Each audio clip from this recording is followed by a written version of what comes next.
Hello po, ako po si Nehemia Sayuhay. Ako po ay tito ni Sister Ruth Abiron at pinsan ko po ang kanyang nanay na si Ate Muriel. Nakatanggap po ako sa kanya ng text at nire-request niya na ako po ay gumawa raw po ng sermon mula doon sa awit 138.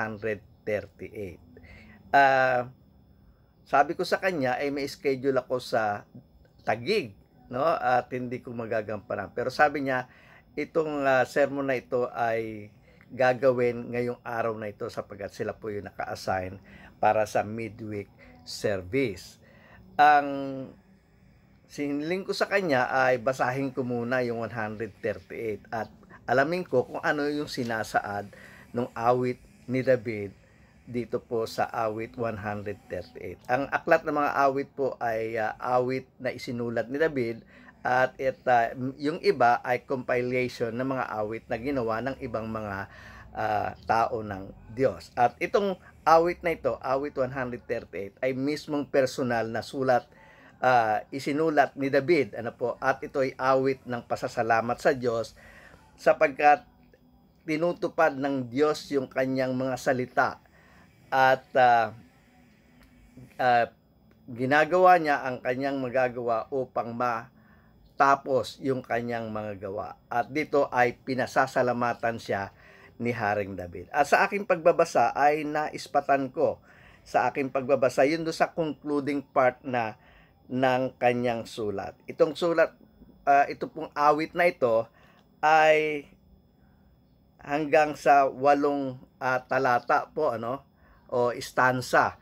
At doon po sa 7 at 8 ay ito po yung aking nabasa.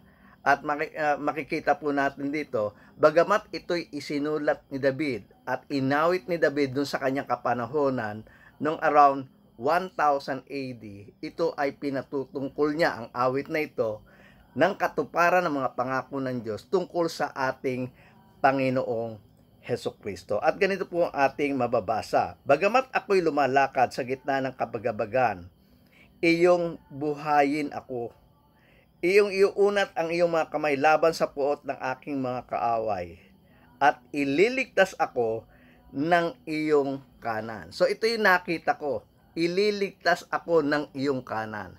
Kapag binasa po natin ang banal na kasulatan, lalong-lalo na ang bagong tipan, mapapansin natin ang tinutukoy laging nasa kanan ng Diyos ay walang iba kundi ang ating Panginoong Hesukristo. At sinabi ni David, ililigtas siya ng kanan ng Diyos. At doon po sa bandang talatang 8, o stanza 8, ganito naman po ang ating mababasa. Pasasakdalin ng Panginoon ang tungkol sa akin, ang iyong kagandahang loob o Panginoon ay magpakailanman. At sabi, huwag mong pabayaan ang mga gawa ng iyong sariling kamay. Sa lahat po ng creation, na mababasa po natin doon po sa Genesis, ang lahat ng mga bagay ay nagawa ayon lamang sa salita ng Panginoon. Magkaroon ng ilaw at nagkaroon ng ilaw. Magkaroon ng hayop, magkaroon ng mga halaman, mahiwalay yung lupa sa dagat, Lahat po 'yan ay ayon lamang sa salita ng Panginoon. Pero pagdating dun sa gawa ng kanyang mga kamay, ang tinutukoy po ng banal na kasulatan na mismong ginawa niya sa pamamagitan ng kanyang kamay ay ang mga tao, ang sangkatauhan po. Kung mabasa po natin dito sa Genesis chapter 2 verse 7, ganito po ating mababasa. Chapter 2 verse 7, ang sabi po ay ganito, at nilalang ng Panginoon Diyos ang tao sa alabok ng lupa at hiningahan ang kanyang mga butas ng ilong ng mga hininga ng buhay at ang tao ay naging kaluluwang may buhay. So lahat ng mga nilikha ay ayon lamang doon sa kanyang salita, pero pagdating po sa paggawa sa tao, ito po ay ginawa niya sa sarili niyang kamay. Kaya ang tinutukoy po dito ni Haring David, dito po sa talatang 8 ng Aklat ng mga Awit 138 na sinasabi, huwag mong pabayaan ang mga gawa ng iyong sariling kamay. Ang tinutukoy po dito na huwag pababayaan ay ang sangkatauhan. Sapagkat ang sangkatauhan, ang plano ng Diyos na na ito ay mailigtas niya sa pamamagitan nung kanyang kanang kamay, sa pamamagitan ng ating Panginoon Kristo. Kung natatandaan po ninyo, dito po sa Galatia Kapitulo 3, ang talataan po na ating babasahin ay naandun po sa 8, ay ganito po ang ating mababasa. At sapagkat ipinakita na ng kasulatan, ayun, kasulatan, yung kasulatan po sa Old Testament po yung sinasabi. So, kasama po dyan yung Psalm 138. Ang sabi po rito ay ganito, at sapagkat ipinakita na ng kasulatan na aariing ganap ng Diyos ang mga hintil. So, hindi lamang mga Hudyo ang aariing ganap, ang mga hintil man ay aariing ganap. Ibig sabihin, lahat ng tao ay aariing ganap ng Diyos, ililigtas ng Diyos. At sabi rito, sa pamamagitan ng pananampalataya ay ipinangaral na ng una ang ebanghelyo kay Abraham na sinasabi, sa iyo ay pagpapalain ang lahat ng mga bansa.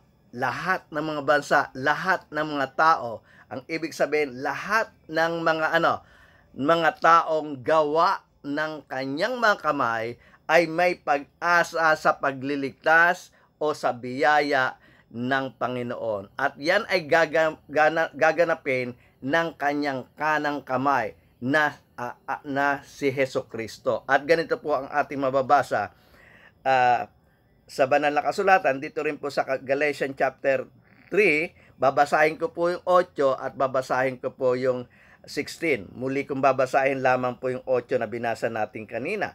At ang sabi po ay ganito, at sapagkat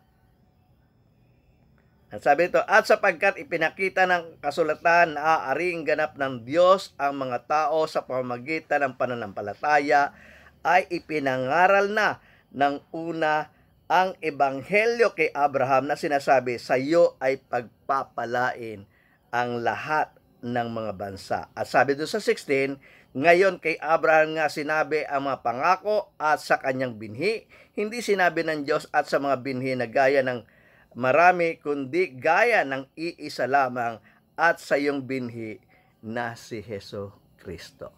So, sino ang gaganap po ng sinasabi ni David dito sa 138 na hindi pababayaan ng Diyos ang gawa ng kanyang mga kamay, ang sangkatauhan, ang kanang kamay ng Diyos na walang iba kundi ang ating Panginoong Jesus. Kaya nga sabi ni Haring David sa verse 4 nitong 138, ganito lahat ng mga hari ay sa lupa ay magpapasalamat sa iyo, O Panginoon, sapagat kanilang narinig ang mga salita ng iyong bibig. Ibig sabihin, naipangaral ang ebanghelyo sa lahat ng bansa. At lahat ng mga hari sa buong bansa ay nakarinig nito, at dahil nga narinig nila ang ebanghelyo ng kaligtasan ng ating Panginoong Kristo, ang mga haring ito ay nagpapasalamat sapagkat narinig nila ang salita ng Panginoong Diyos.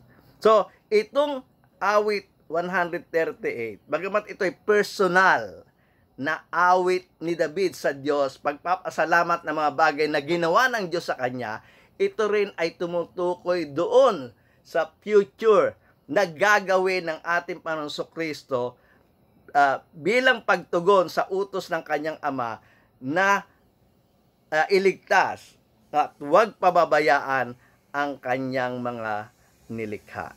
So, makikita natin, bilang pagtatapos nitong ating pong mensahe ay babasahin ko po isa-isa yung awit na ito upang madama natin yung damdamin ni David habang nagpapasalamat po siya sa Panginoong Diyos. At ganito po ang ating mababasa. Ako'y nagpapasalamat sa iyo, sa aking buong puso. Sa harap ng mga Diyos ay aawit ako ng mga pagpupuri sa iyo.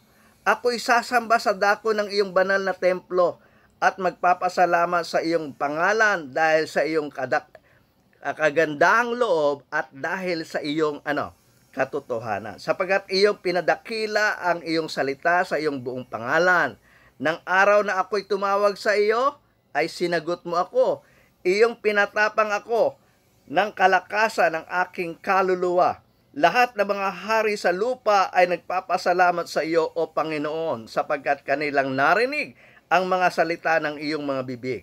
Oo, sila'y nagsiawit tungkol sa mga daan ng Panginoon, sapagkat dakila ang kaluwalhatian ng Panginoon, sapagkat bagaman ang Panginoon ay mataas, magalang din siya sa mababa.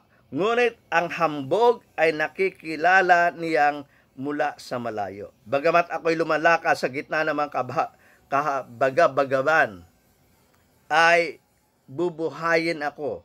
Iyong iunat ang iyong mga kamay laban sa puot ng aking mga kaaway at ililigtas ako ng iyong kanan. Ang ating Panginoong Kristo.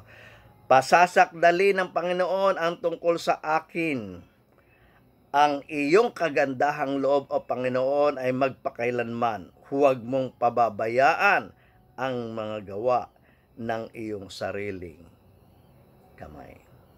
So sana po sa maikling panahon ng ating pag-uukol ng pagnamnam sa mga salita ng Diyos ay meron po kayong natutunan.